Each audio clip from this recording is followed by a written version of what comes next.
père se réveilla en sursaut, les yeux encore embués d'un rêve étrange, mais si réel. Son cœur battait fort, son corps tremblait. Une sensation étrange l'envahissait, comme si son âme, revenue d'un autre monde, portait le poids d'un secret invisible. Il posa une main sur sa poitrine. Des images flottaient encore devant ses yeux. Athéla, mais différente, fragile, silencieuse. Une lumière sombre entourait son visage. Il sentit une douleur dans sa poitrine, une angoisse qu'il n'avait jamais connue. Il voulait se lever, l'appeler, mais son corps refusait. Il s'effondra.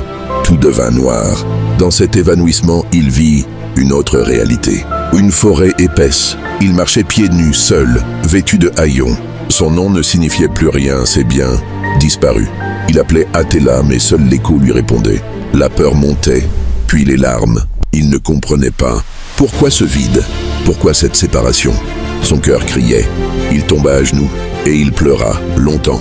Puis soudain, une main sur son épaule. Une voix familière, son ami du travail. Il ouvrit les yeux mais ne put parler. Sa voix était absente, son corps brûlant. L'ami paniqua, appela un médecin. Le père n'entendait que des murmures lointains, comme des vagues sur un rivage inconnu. Quand le médecin arriva, ce fut comme si une force revenait doucement en lui. Il reprit conscience, mais les larmes coulaient encore, sans qu'il puisse les arrêter.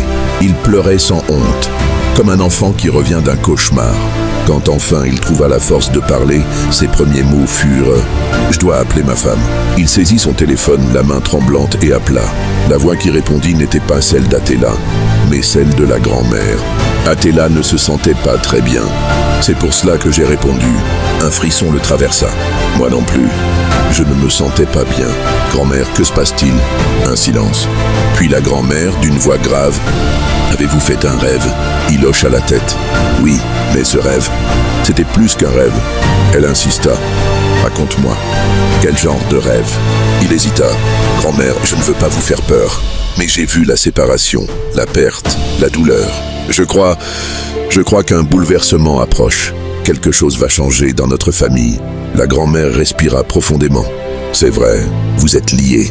Vous êtes un pour l'autre. Ce que tu ressens, elle le vit aussi. Puis elle demanda calmement. Le fétichiste, t'a-t-il parlé?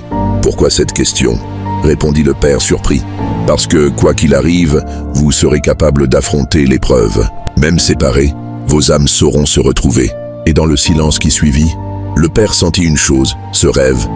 Cette douleur, cette peur, n'était que le début. À suivre.